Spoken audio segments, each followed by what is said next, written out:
All for coming to our MFA thesis reading. I am Orlando Menace, the current director of creative writing. This is my last year directing the program. Professor McSweeney will take over in July. And my office will be cleaned out for her. I'll take out all my books and everything like that. There will be nothing left of me there. Okay, thank you. I'm so delighted really to have you here and to support our MFA students, especially on this day of celebration. These 10, we have only 9 here, who will be receiving the MFA degree shortly. This is how we're going to do it this evening. We will have 5 people come up and read, each 5 minutes.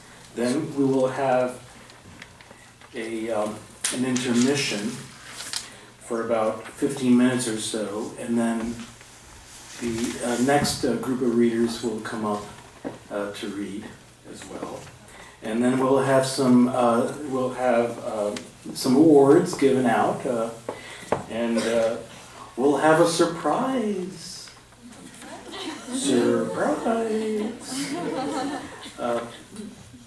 And I can't tell you anything because it would not be a surprise. So anyway, I will begin by introducing Kaushik Viswanath, a fiction writer in our program. He is from Chennai, India. He got his MA in English Studies from the Indian Institute of Technology in Madras. His stories have appeared in Helter Skelter, The Pinch, Pithead Chapel, and others, and his writing for children has been published by Karate Tales, Scholastic India, and Tinkle magazine. From 2008 to 2013, he wrote a weekly satire column for the New Indian Express under the moniker Dr. K. Kaushik also loves to sing and currently sings with the Notre Dame jazz bands. Please welcome Kaushik. All right.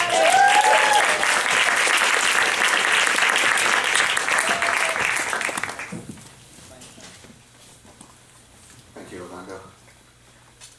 I will be reading an excerpt from my novel in progress called Two-Stop Train, Pull Chain. With the discovery of water, our village, once prone and clawing towards some certain death, has risen to its knees. From here, at least the bleak horizon is visible. Even if the future is hopeless, a future is there. Hope lies, as it were, in the younger generation. All 100 children have survived the first year of this march, which is no small achievement. My count of 1 year is arbitrary. I've tried keeping track of the passage of time, but some days I find myself drawing lines in the earth, while other days I am making scratches on a tree stump. The wind rubs my lines away, the bark on the stump crumbles without warning, but none of this matters because when I forget, weeks can slip by uncounted. It simply feels like a year, but the more I think about it, the less sure I am what a year feels like. I could mark time by the growth of our children, but they are failing to attain any kind of form. If they have grown at all, their feathered, hooved, twisted bodies have all remained incoherent.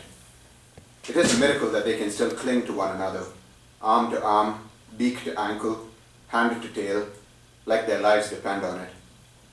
Their lives do, as do ours. My wife came up with the idea.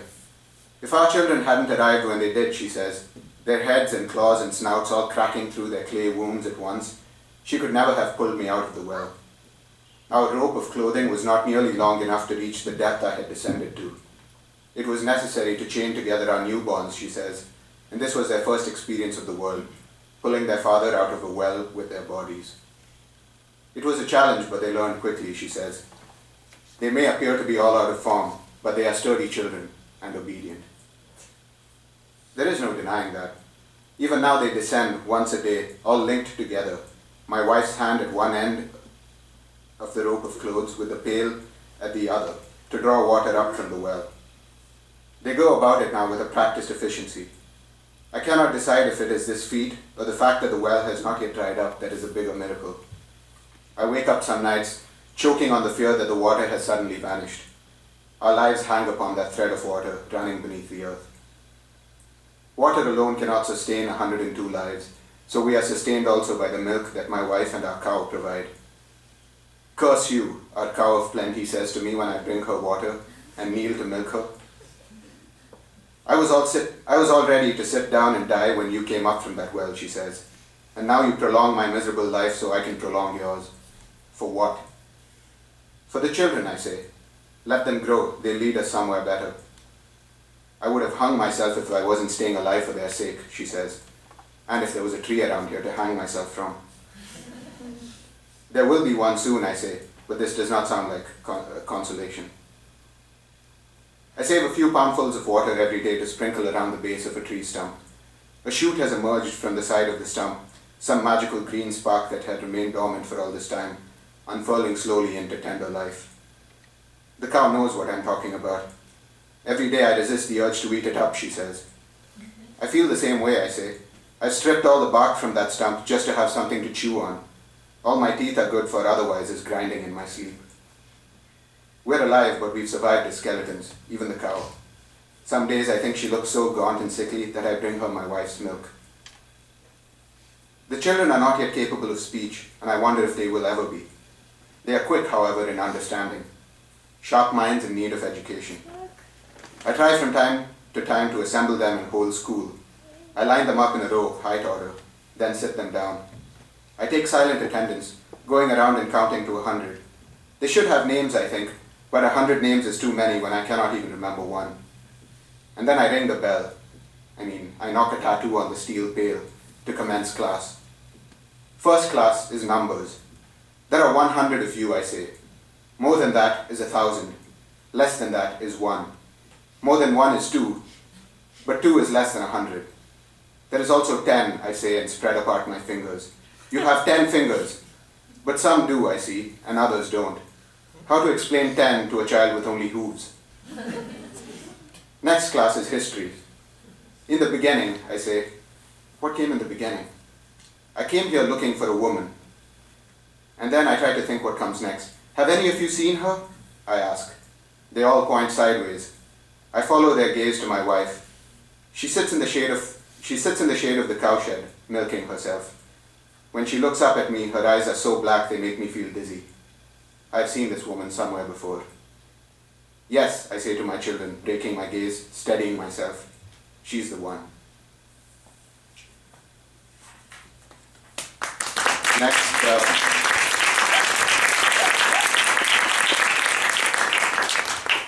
Next, I'd like to introduce Peter Twall. And I think I'm supposed to read your introduction. No. No?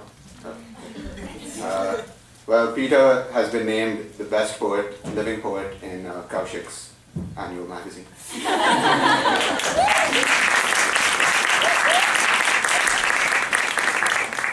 Good evening, everyone. Thank you, Kaushik. I appreciate it. I will not be reading from my thesis. I will be reading from a series of sonnets that I'm working on. So these are 6 of them.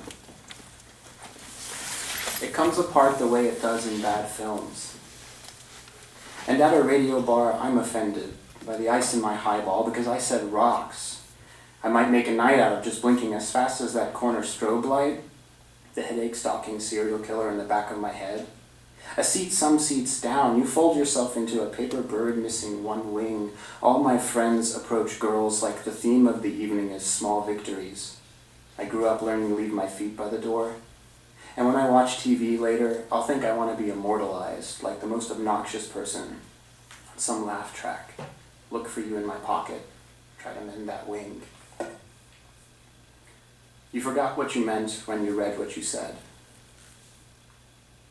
And when I sidearm your ears into the lake like stones, you have every right to be mad. Instead, you dare me to pull the fire alarm stuck to your back. Your body reverbs. A GarageBand B-side. When a turtle emerges with a left ear in tow, maybe yours, golden loop straddling his thinning neck, you laugh, scoop him. All my friends chorus line in the distance. And years from now, I'm scared you'll only ever send blank letters home to an empty house. Everything rattles like a loose doorknob in your hands. All my friends crescendoed, and you name the turtle reluctantly Franklin. Slow steps, come close enough. I smile into your mouth. You drop the first 10 years just as fast as you can. And all my friends say I'm the Rain Man of counting eyelashes, so when yours fall out, don't tell anyone about that year in high school, because I'm not sure these electric sideburn scars will ever go away. And across the table, you're eating that makeup the wrong way. Across the table, am I calling home funny when I open a phone book and slam my finger down on a different page each time? I never knew death. Had class reunions, sweat spots, got nervous. Did you sleep best when you were someone's favorite nuance? Sleep best when you were the hurricane in the room everyone forgot to name? If the sun comes up, if the sun comes up, if the sun comes up. And to think we played hide-and-go-seek all those nights without any bones, always finding a piece of you crammed in the cupboard, shining like the dark. When I can't find the remote between the couch cushions, I remember you were the most magnificent tattoo on my phantom limb, the brightest burn, heart-shaped scar on my photographic heart. All my friends photobomb fantastically and call it tough love. To everyone I've ever lied to, I say, wait for me all night. I'm still a breath. And go to bed waiting for that burst of pain, knowing I will wake up taller. The crackle and hiss of my hand through your hair, warm like a needle against the vinyl's grooves, when this arm falls asleep too. The conversation's winding away. And all my friends chorus line, don't make us wait in the tall grass. Like I could ever stare at the sun any harder than this, like your fire alarm back beginning to crater and I wring the sweat from my shirt. Then the shirt from my shirt. Because deep down we both know there aren't enough suspenders in the world to keep this car pretend driving in a straight line in the tall grass. I give my wings to a half-buried baby bird. I stumble over. Overhead a plane explodes my heart. You tell me, let's be brave. But I'm 10 years late to a class reunion, and the PA system won't stop singing the hits in my head halls. How you keep tightening the bow tie around my aluminum neck. And this is the last one. I wouldn't trade one stupid decision. And the next morning, my head like a red cup. A whole constellation's worth scattered across the floor. How I got this tiny card in my coat saying, hello. I'm suffering from the worst case of TB snow shadow, this side of the cul-de-sac, and taking donations. Between the couch cushions, all my friends crumpled up. My keys, your hairpin, 1,000 more. Every step forward pulls back, like the last second before a train halts. Then my head like a bathroom stall, with my portrait painted on and over. Where'd I find this zipperless heart? And why won't it unturtle? While you're binge breathing just to break even, I say, was I exploding stars for warmth last night, or just sick, looking at your temporary tattoos? Thanks.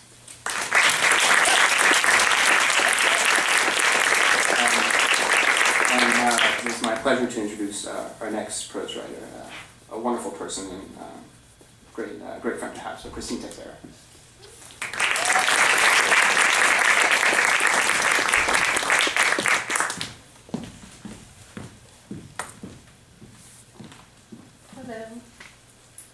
So my thesis follows a character named Elle, and I'm going to read about two of Elle's many jobs that she has. One is working in a simulation lab, and the other is working on a NASA mission called Interesting. The laboratory was in a hospital, in the basement with usable rooms, also available in the attic. Somehow, Elle was perfectly capable and respectful about handling cadavers and organs for students looking to practice. Medical students, usually. Others at the laboratory dealt with people, arranged classes, and integrated technology. But Elle's work at the Institute, mixed with a clever story about working with meat at the grocery store, had allowed her a position near the freezers. At the laboratory, she monitored and documented the once living parts of people and pigs. The mannequins and machines were someone else's business. She kept the freezers clean and the identification tags accessible, legible. The names were unimportant, but she remembered them and used them. Mr. Sheffield's hand is thawing in room 2. Ms. Patton's torso can be used for the appendectomy tutorial and the heart valve work on Thursday. Mr. Gilden's brain is in a tray for a neurology student, and the rest of his head is ready for the facial plastics course. The cadavers were rarely whole, and the limbs were usually, comfortingly, wrinkled and gray. Still, Elle could not help but wonder who each one had been. If a smooth arm, a young arm came in, she would study it. The process of recording the information and bagging was drawn out so she could decide if she recognized the fingers, the width of the bicep, the color of the hair. He could be anywhere, but if he was nowhere, her brother might end up in the freezer with her. A piece of him could stick around for months while doctors and students made use of him. Or she might keep him in a corner, note his name and mark him as lost, just to keep him around for a bit longer. She was proud of the order she kept among the quiet parts. In the red bags, it was often difficult to tell if one was dealing with a large arm or a small leg, but Elle kept it all in remarkable order, and always enough body parts to go around for whatever work needed doing. It was only once that supply had been insufficient, but to no fault of Elle's. The instructor only accounted for 6 participants, but when the day came, she showed up with 11. The lab manager didn't look worried. "Don't we have some more around somewhere?" "No, we're short 5 hearts. Nothing we can do. Nothing at all." The course was pushed back an hour, and Elle made calls to her suppliers, to butchers, to other labs. A private lab on the hill was willing to sell her the 5 hearts and meet her at a convenient location. Elle removed her scrubs and left the hospital. She met the other lab technician on a corner halfway up the hill. She waited only briefly outside a pizzeria before exchanging cash for the cooler of hearts. Later, Elle was part of the communications and media team. She worked with others, but social media and anything that might be said by the mission interesting, or parts of the mission, specifically the physical counterparts of the rover and satellite, had to be approved by Elle. Her first months were spent researching the mission, understanding the objectives, so no matter what spin she might give interesting, she would always remain on message. The mission was straightforward and broad: explore the surface of Mercury. Elle spent a lot of time researching the history of the planet's discovery, the mythology associated with Mercury, the element Mercury, even the car. Anything to lead in, then add actual facts about the mission. The engineers and scientists were quite kind and enjoyed answering her questions about any little bit of metal they might be handling. Elle knew she would only have so much time to get to know the physical entity that was interesting, and so she wanted to know it intimately. Those closest to the mission spoke numbers with more emotion and sentiment than Elle could imagine inserting into her words. They already talked of interesting like a person, a child, a friend. They spoke of its mission like they would be there too, as if they could watch it and encourage it to extend its arm and gather up rocks. Elle thought of them floating around the rover, illuminated and fiery, while she waited listening for its voice, solidly back on Earth. She rotated around the scientists, looking through windows and tapping when she had questions. Some days she suited up and was allowed inside. Those days she felt close to interesting. Those days she felt like her body was lighter, warmer. Developing the voice was like writing from another part of her. She would rock in her chair slowly and let her mind fall into a more mechanical space. She felt close to the rover in some curious way, looking for something no one was sure was real, looking for anything and looking for it anywhere, hoping for life, but also being all bungled up with tools and requirements to do small tasks, small things that people want, small things to just keep it all moving along. She inserted an innocence into Interesting's voice, hoping with time she'd be able to strip it away.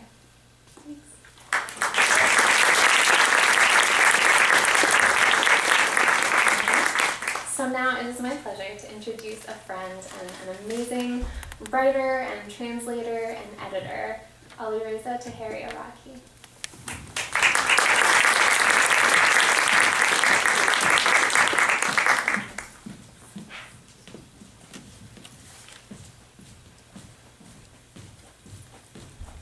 Sorry, I got stuck.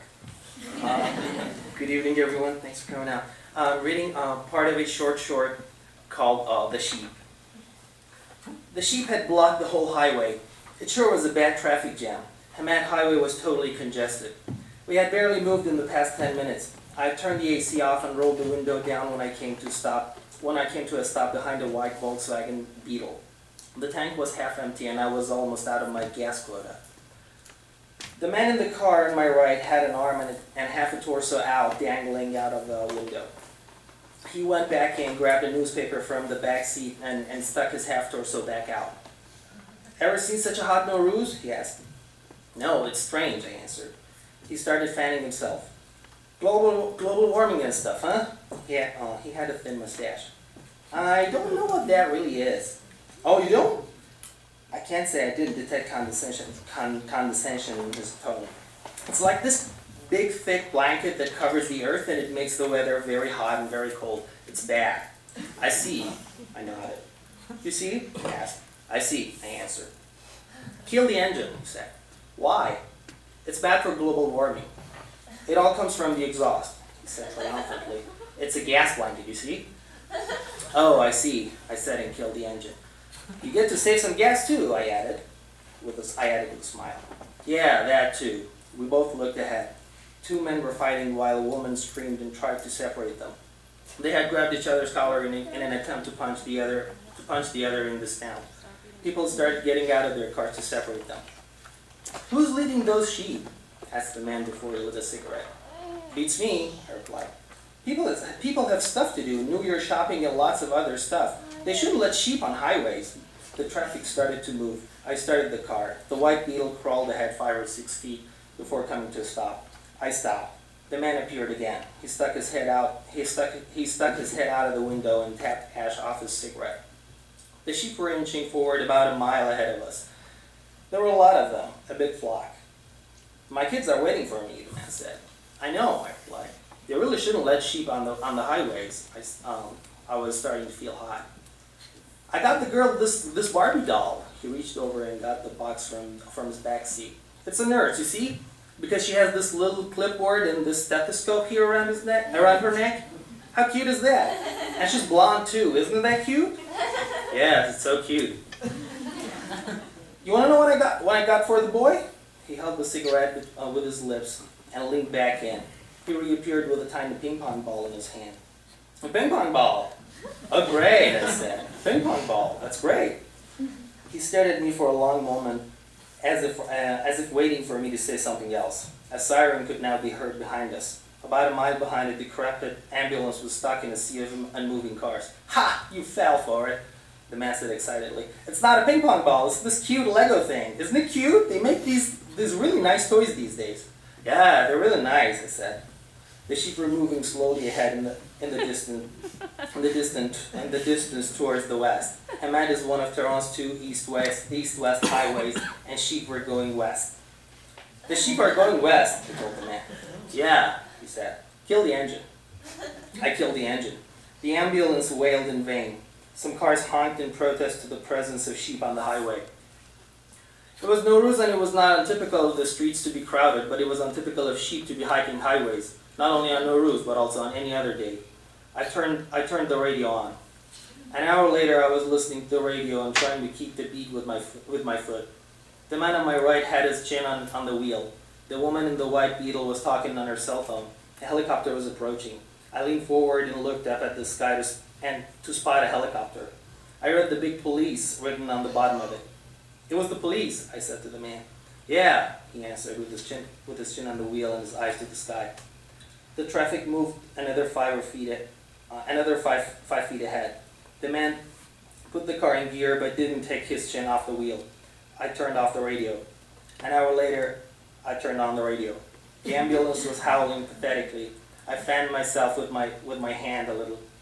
The man turned to me. "I think they're migrating." I looked at my watch. The helicopter was nowhere to be heard anymore. "I really hope they do something about this sooner," I said. The man picked up his newspaper and started fanning himself. Who do you think will be the president?" "Beats me." I turned the radio off. He picked up the Barbie box and speculated the blonde doll. "Do sheep migrate?" I asked him. "They don't migrate by themselves." He didn't take his eyes from the box. "Someone migrates them." "I see," I said. I hadn't heard of any sheep migration before. Is it because of the global warming? He looked at me thoughtfully. I'm not sure. He kept to stare at me for a few pensive moments, as if stoned. I'm not sure.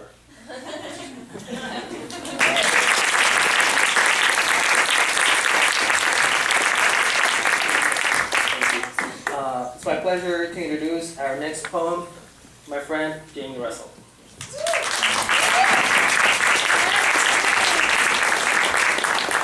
Hi everyone. For my thesis, I kind of converted my VHS copy of the 1986 film Labyrinth, starring David Bowie, into text. So what I'm going to do is I'm going to read the very beginning of my film. And there are a couple things that you need to know before we start. There are a lot of parentheses in the text, so I'm going to make this hand movement whenever there are parentheses. So it's the rolling VHS, but also in the film, David Bowie's character Jareth makes this motion, and a crystal ball floats across his hand, and you're supposed to see your dreams and the reflections of the crystal ball. And then I'm also going to be quoting a lot from the movie and from David Bowie lyrics, so I'm going to use a lot of air quotes so you know when those are happening. So I'm going to float through the parentheses and fly through the quotations. So here's the beginning. TriStar Pictures. From mist, the white horse strikes hooves, liquid silver slow motion reflection. Jump over sharp stars, a collision of image and text reared back and frozen, wings spread to enter the film. As the world falls down. Close your eyes, otherwise you won't see anything. I've seen myself near the pond, book open, listening to the song of the birds, the book turning in the breeze, eyes closed, I have seen my own lips whisper. I remember your words, I sing them back a faint echo. Close your eyes, otherwise you won't see anything. Lunar light falling, our way bent round, the slowing of clocks, each motion broken into static frames, static between foreground and background, the whole world blue static surface tension, waves, dissolves. Charged with music to direct the shape, the silence of tension. Once an owl spun and spun this world in blue flashes, out of focus edges, mirror wings heavy, white silver, demon ghost, death night, hobgoblin golden, delicate screech. But blue, always wrapped in shining blue. Never did anything out of the blue. Slow motion spray of glitter fall until the sky turns black and stars mingle with glass, a black nothing fall through the forest. Reordered time. Soon the bell will toll my departure, soon the words will be recited, soon the sun will crash down, soon the ball will begin. Bring your invitations. There will be sweet music. There will be forever dancing. There will be the end of the world as we know it. In its place will sit the kingdom beyond the city, the castle beyond the black trees, tie ribbons around each neck. My eyes are swimming. The birds in the trees are waiting. Look to the castle. It's spinning. An owl wheeled about. Shoot him dead with an arrow. Collision, collision, collision, ripple, blur, the blue water. Collision tracks emerge from a single point in a burst of slight variations in texture, destined to become voids in space, combined and swirling, destined to become a body. Sing sweet. Suspend the bird in the invisible surrounding, the body, the empty space held a contraction of muscles on the edge of orbit. Constant linear velocity played from the outside in, lead in, turns me, I'm only dancing, lead in, the return of the thin, lead in, bending sound, lost in my circle, to soar with, a static charge on the tiniest of beginnings, a generation of all matter, not precisely centered, but rolling. Lead in, a pause, in sound, I'm rolling, dancing in the dark, mechanical analog sound storage start at the periphery and end near the center, depending upon time capacity and revolutions per minute. A crystal moon within the carbon black. Lost in the circling grooves, trapped in walls of sound spinning. There aren't any turns or corners or anything, this just goes on and on. There aren't any turns or openings or anything, it just goes on and on. There isn't an opening, this is just wall, there isn't a way through.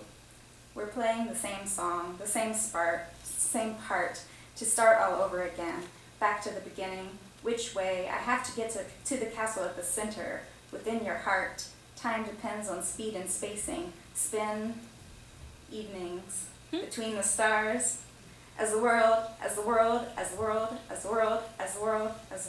falls down. All right.